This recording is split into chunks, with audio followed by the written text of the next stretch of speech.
me revoici, me revoilà, toujours en ce mardi, donc 5 septembre 2023. Comme promis, je vais vous faire partager donc ce que je vous ai dit. Je remercie Marie-Clémence qui est toujours là. Coucou Marie-Clémence. C'est donc un témoignage des dangers de la spiritualité New Age. Donc je vous souhaite une très bonne écoute. Je vais vous parler des dangers d'un courant dans lequel j'étais sans m'en rendre compte, le New Age. Et pour ceux qui viennent d'arriver sur cette chaîne, je vous invite à vous abonner, à liker la vidéo si vous avez apprécié et à la partager si vous pensez qu'elle peut aider quelqu'un. Le New Age, c'est comme une spiritualité à la carte.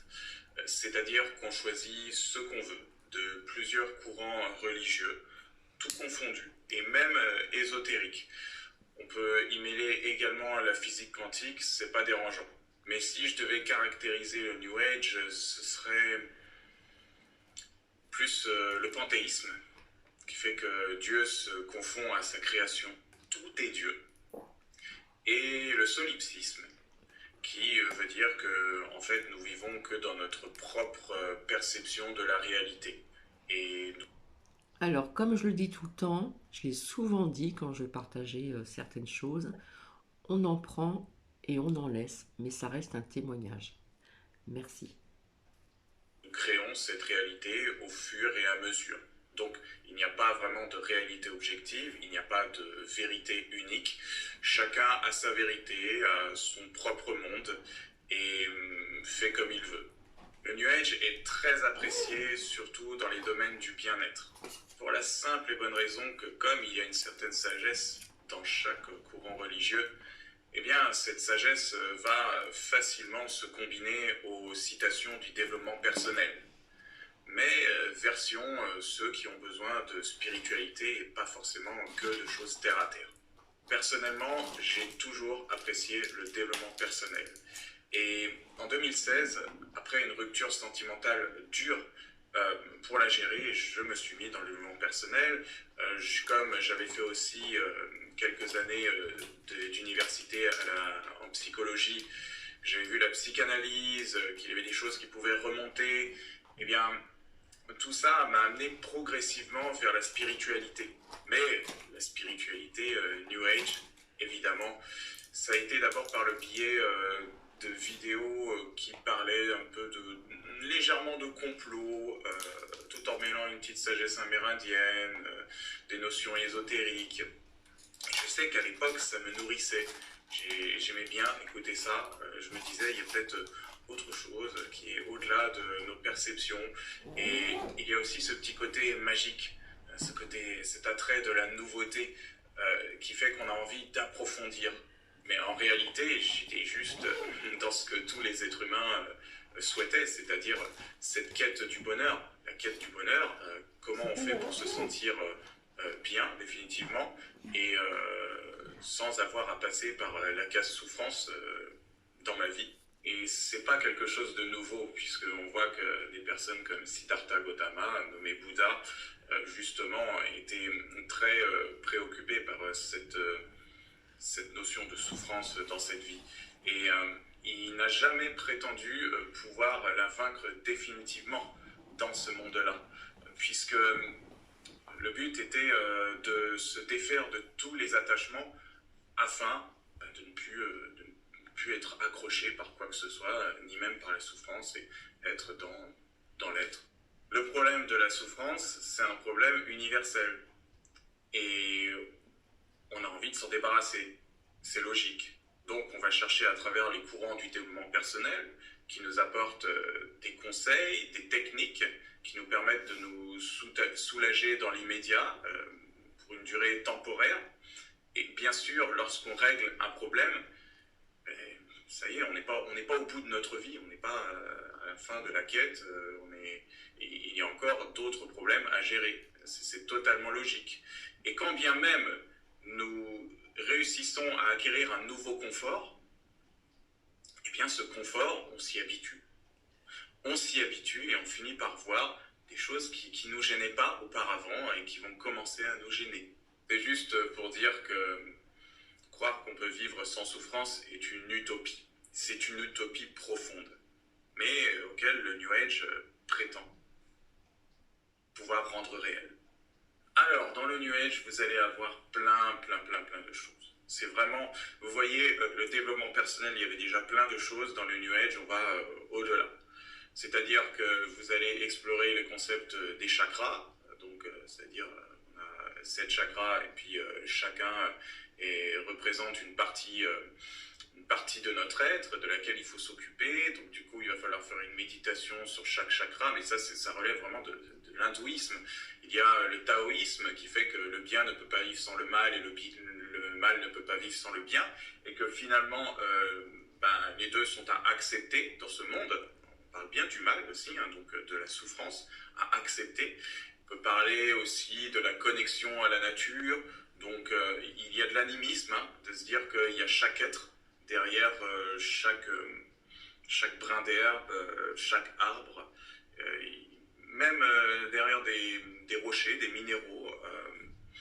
Voilà, il y a un être, il y a potentiellement un esprit avec lequel on peut communiquer. Ben oui, puisque comme tout est Dieu, chaque chose de notre environnement nous amène nous encourage, nous invite à nous connecter avec cette source, avec Dieu. D'ailleurs, Dieu, nous n'allons pas l'appeler Dieu dans le New Age. Nous allons l'appeler la source, l'univers, la lumière. Il y a plein de termes finalement qu'on peut utiliser comme ça. J'en ai oublié quelques-uns au passage. Il y a aussi ce fameux concept de guérir nos blessures, donc blessures d'âme, qui sont venues bien sûr par le livre bien connu de Lise Bourbeau. Et on parle même de blessures transgénérationnelles. Alors, je ne dis pas que la psychogénéalogie est fausse, elle est vraie en partie. Cependant, dans le New Age, on va plus loin. On ne va pas parler forcément de blessures qui... Enfin, si, on parle de blessures qui viennent aussi de nos ancêtres, mais également de nos vies antérieures. Donc là, on invite l'hindouisme. Et ce qui est dit, c'est que nous devons nous débarrasser de nos blessures, ou plutôt les guérir, une vie après vie. Vie après vie, plus on guérit nos blessures, plus on s'élève spirituellement et plus on atteint cette vie où nous sommes dans l'illumination, la communion avec le tout, et puis au bout d'un moment, fusion avec Dieu. Enfin, Dieu, ils n'appellent pas ça Dieu, mais fusion avec la source. Donc on reprend ce concept de l'hindouiste, c'est-à-dire la goutte de vie qui coule, qui plonge dans l'océan, le grand océan du Brahman. Alors, dit comme ça, ça paraît pas méchant, on peut se dire en quoi c'est un danger, puisque c'est chacun ses croyances, ça peut aider sur le plan personnel, le plan psychologique, émotionnel, tout ce qu'on veut. Sauf que si vous avez vu une de mes vidéos précédentes, où je parlais de quête sans fin, c'est de ça dont il s'agit. Il y a tellement de choses à explorer sur votre être qu'une vie ne suffit vraiment pas. Et il faudrait plusieurs vies. Et d'ailleurs, c'est ce qui justifie la réincarnation. Mais c'est paradoxal, puisque nous voulons nous débarrasser de la souffrance, et nous savons que nous en avons pour un nombre indéterminé de vies, avant de pouvoir s'en débarrasser. Ou en tout cas, l'accepter, puisqu'on doit arriver dans cette acceptation du tout, du bien et du mal, de sorte, en fait, à ne plus sentir de souffrance. Alors, j'étais très intrigué par ça. Moi qui ai toujours recherché une paix intérieure, et je me rappelle que lorsque j'étais étudiant en psychologie, je me disais, mais tiens, est-ce que nous ne rechercherions pas à nouveau la fusion intra-utérine dans le ventre de notre mère biologique? Voilà. Est-ce que ce ne serait pas ça que nous recherchions et que nous avons perdu? Vu que pour un bébé, être expulsé, venir au monde, il y a trop de lumière, il fait froid, il est séparé de sa mère, il y a sûrement quelque chose qui se fait là.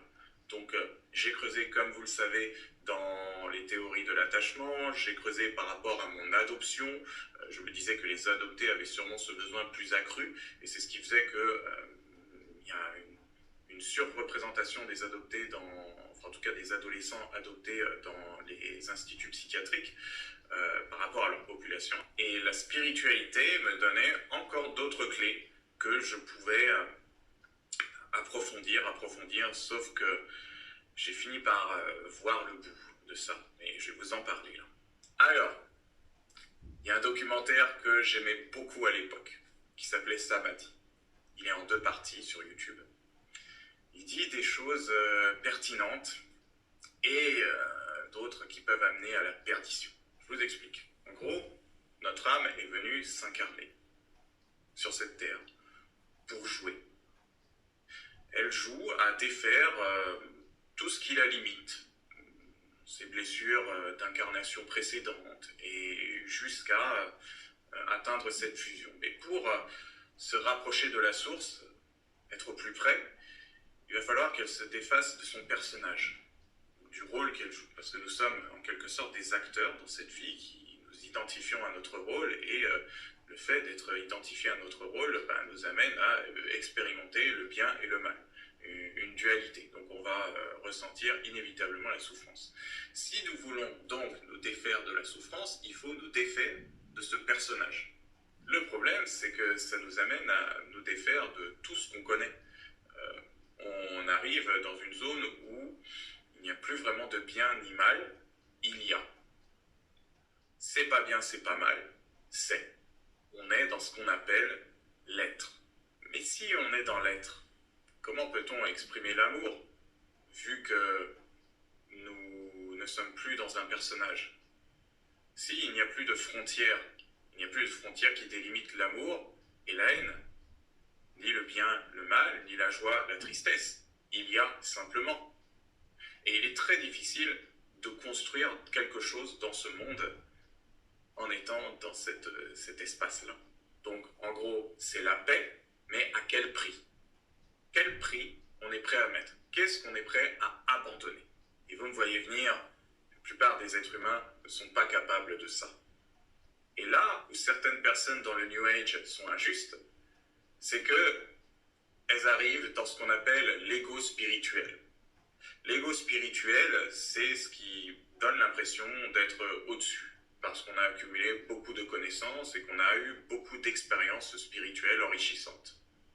Donc, on a l'impression d'avoir un savoir que les autres n'ont pas, et on les enseigne, mais en plus de ça, on a vraiment cet orgueil qui est là, de se dire, oui, il y a la petite population, les gens qui ne sont pas éveillés, les gens qui ne sont pas conscients, et il y a les éveillés, les conscients, et du coup, voilà, je ne peux être qu'avec eux.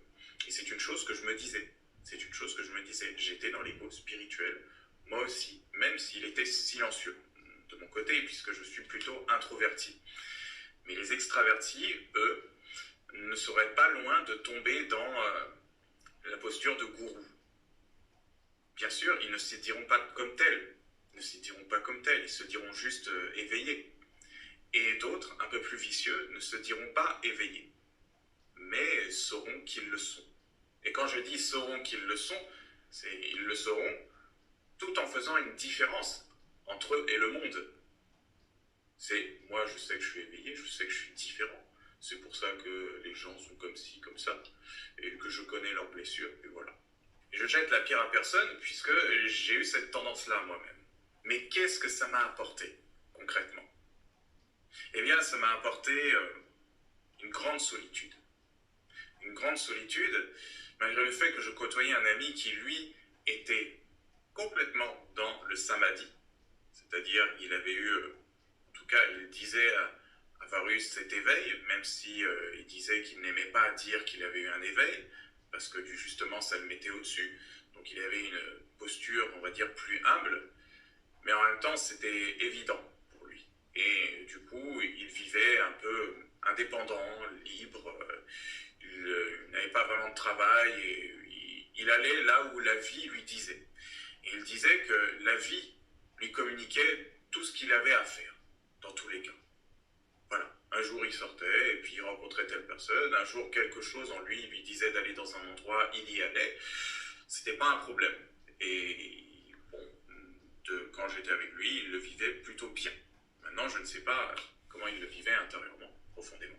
Toujours est-il que je n'ai pas de nouvelles de lui depuis presque un an et demi maintenant, et ce qui est étonnant. Il y a eu un coupage de pont et un coupage des réseaux même. Bref, moi, je suis rentré dans cette voie. Je croyais franchement pouvoir me débarrasser du personnage. Et je le faisais petit à petit. Je le faisais.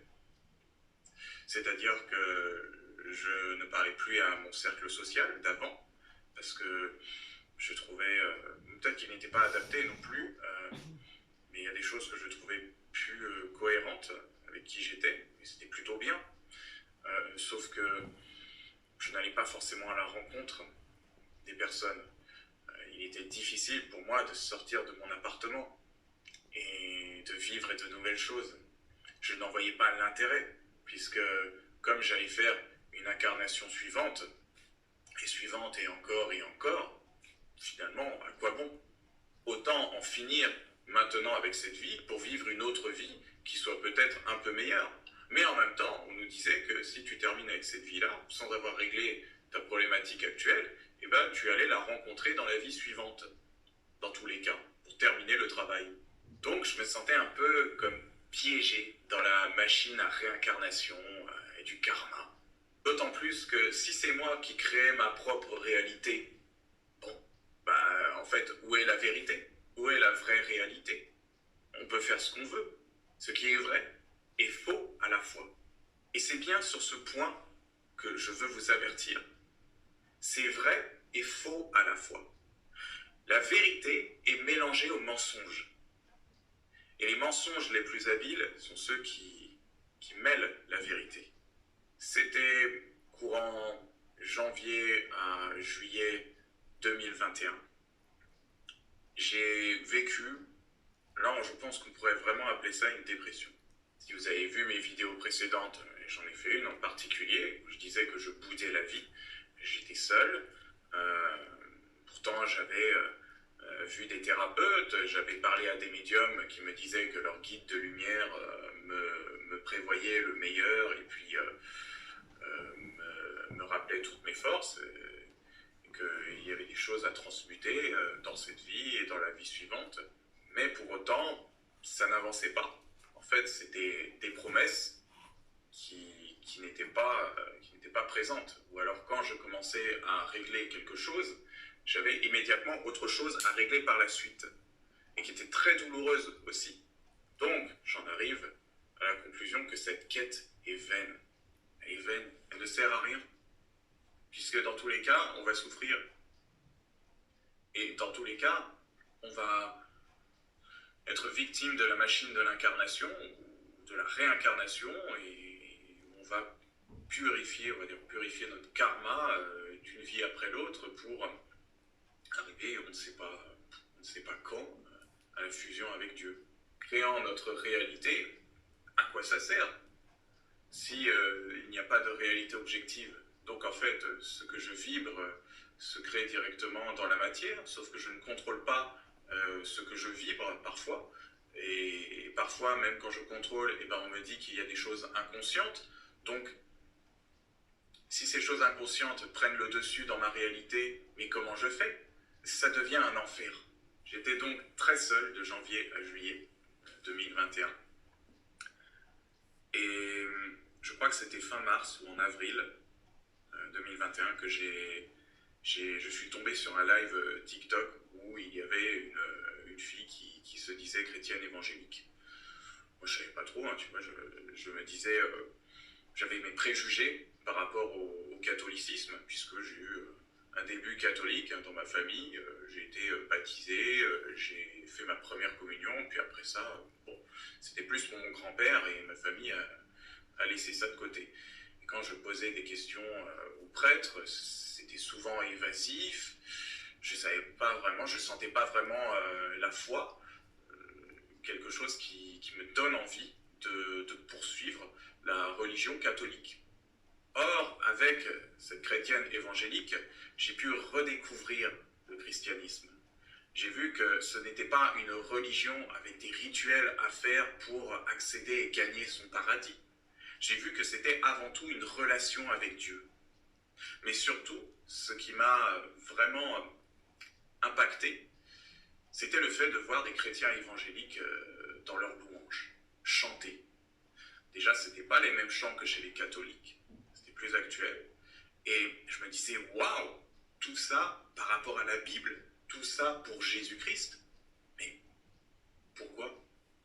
Ce vieux bouquin, là, qui date d'il y a plus de 2000 ans, qui a été écrit par des hommes, et puis qui dit que Jésus est Dieu, j'étais très étonné, sachant que dans le New Age, on considérait que la Bible était un livre religieux écrit par les hommes, du coup, et puis parmi tant d'autres, et que Jésus n'était pas Dieu, en fait, qu'il était une sorte de maître ascensionné, de personne très éveillée, au même titre que Bouddha, et d'autres que je ne connais pas, ou que j'ai connus, mais dont je ne me rappelle pas le nom. Quand je regardais ces lives, je sentais une petite chaleur en moi, quelque chose de doux, quelque chose qui me nourrissait également. Et je me suis dit, est-ce que j'ai pas raté quelque chose? Donc, j'ai continué à regarder ces lives. C'était du lundi au vendredi. Ça me faisait du bien. Puis, peu à peu, la personne en question proposait de nous envoyer des Bibles par la poste. Mais comme ça, en cadeau. Donc, j'en ai pris une. Et elle conseillait également de commencer la Bible par les évangiles. Avant tout. On commence par le Nouveau Testament parce que le pavé, il fait très peur. Et par contre, commencer par les évangiles, c'est commencer par la vie de Jésus, par ce qui est familier, par lui, par le centre, le personnage principal. Et à chaque fois que je lisais, je ressentais quelque chose qui était nourri.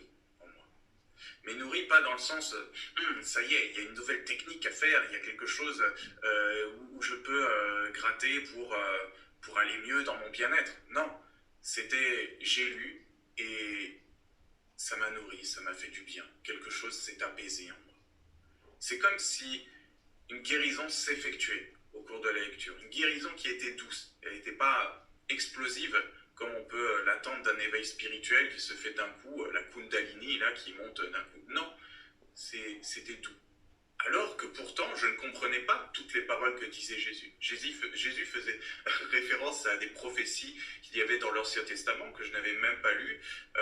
Il parlait en paraboles, c'est des analogies, des métaphores que je ne comprenais pas toujours, mais quelque chose était nourri en moi et m'a donné envie d'approfondir encore plus.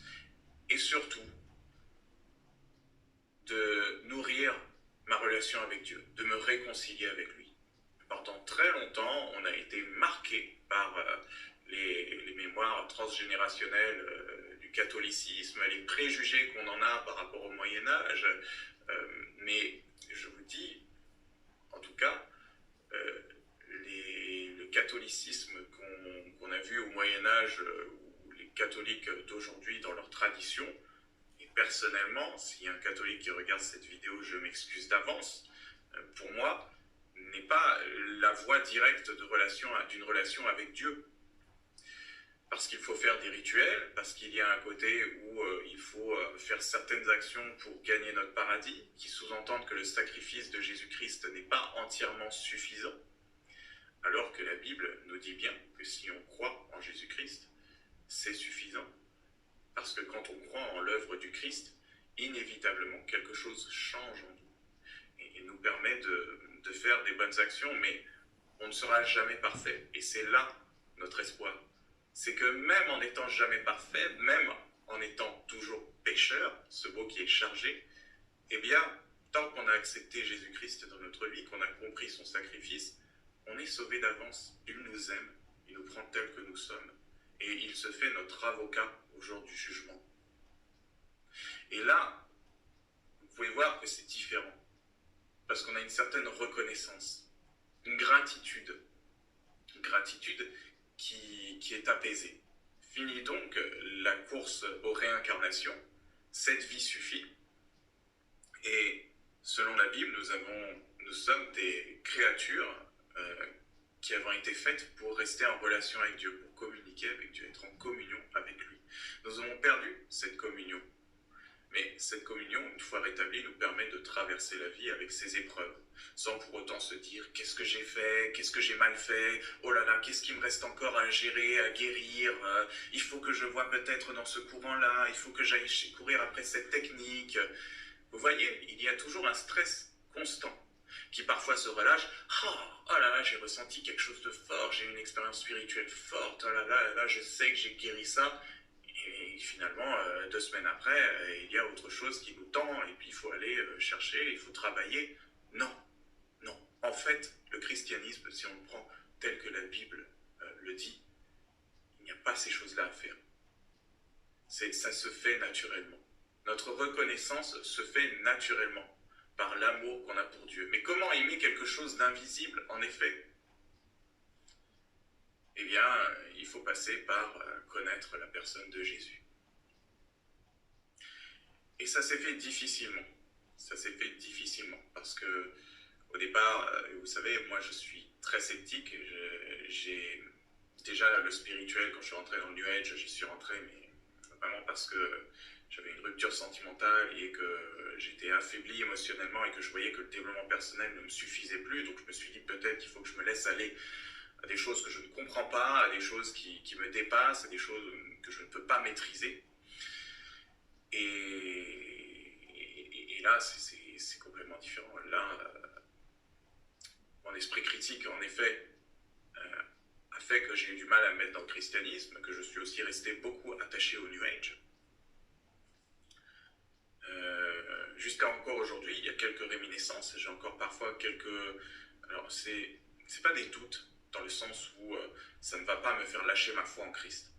Je sais, je suis sur la bonne voie. Maintenant, ces petits obstacles qui sont sûrement envoyés par l'ennemi, on l'appelle l'ennemi, le diable, on l'appelle, voilà, le Satan, c'est l'ennemi, l'adversaire, sont envoyés pour me ramener en arrière. Et comme j'avais vu dans une citation, si le diable te demande de regarder en arrière, c'est parce qu'il ne veut pas que tu vois quelque chose qu'il y a dans ton avenir. Un cadeau potentiel.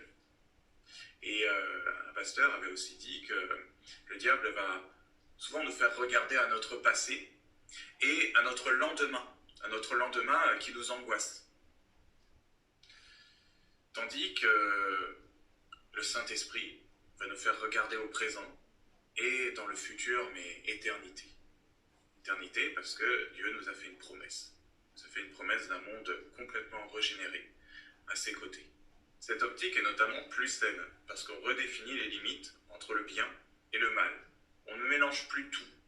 On ne se dit plus que, mais de toute façon, je crée ma réalité, donc, et puis s'il y a du mal qui arrive, c'est que c'est l'expérience que j'ai choisie dans mon incarnation en tant qu'âme, et puis que les autres choisissent aussi si je leur fais du mal, etc., etc. Vous voyez, là maintenant, non. On met ça de côté et on se responsabilise parce que tant qu'on est en relation avec Dieu, on va naturellement vouloir faire le bien.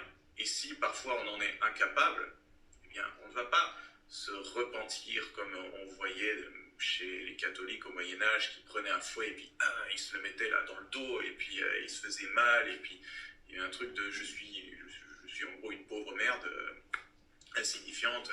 Oui, alors en effet, nous ne sommes rien par rapport à Dieu, nous sommes créatures, mais par contre, Dieu nous aime. Par contre, Dieu tient à nous. Et Dieu ne veut pas que nous nous enfoncions dans une culpabilité qui nous retienne à terre, complètement ramollie, parce que là, du coup, c'est l'œuvre du malin, pour le coup. C'est l'œuvre de l'adversaire. Certes, il y a des choses qu'on sait mauvaises et qu'on ne peut pas s'empêcher de faire, mais quand on a cette relation avec Dieu, le Saint-Esprit nous rappelle que, ok, ça c'est pas bien, on le sait. Il faut régler ça. Mais maintenant, ça va se faire. Ça va se faire, ça se fait. Et il n'y a pas le ça va se faire de c'est la vie qui va faire à travers moi. Vous voyez? C'est nous aussi, nous sommes engagés.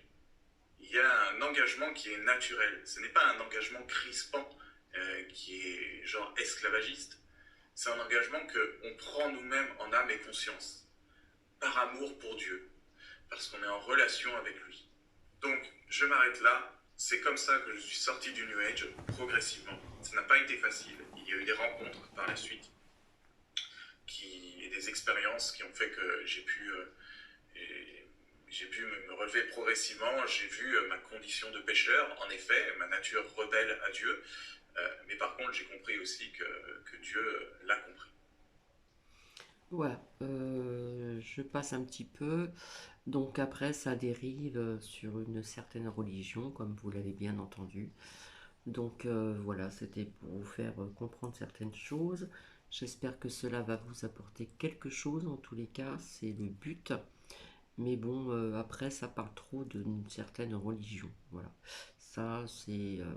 J'aurais pu même le couper si vous voulez, hein. Mais du coup, j'ai laissé. Bon, il reste encore un petit. Quelques minutes. Bon, mais je me suis dit, je vais arrêter ici. Voilà, voilà. Écoutez, voilà, ce sont donc les dangers de la spiritualité, donc New Age. Voilà. Oui, Titi, on va y aller, il est à côté de moi. Voilà, je vous fais des bisous et je reviendrai donc pour un autre partage. Je vais continuer mes recherches. Je vous embrasse et je vous souhaite une très belle soirée. Bisous, bisous.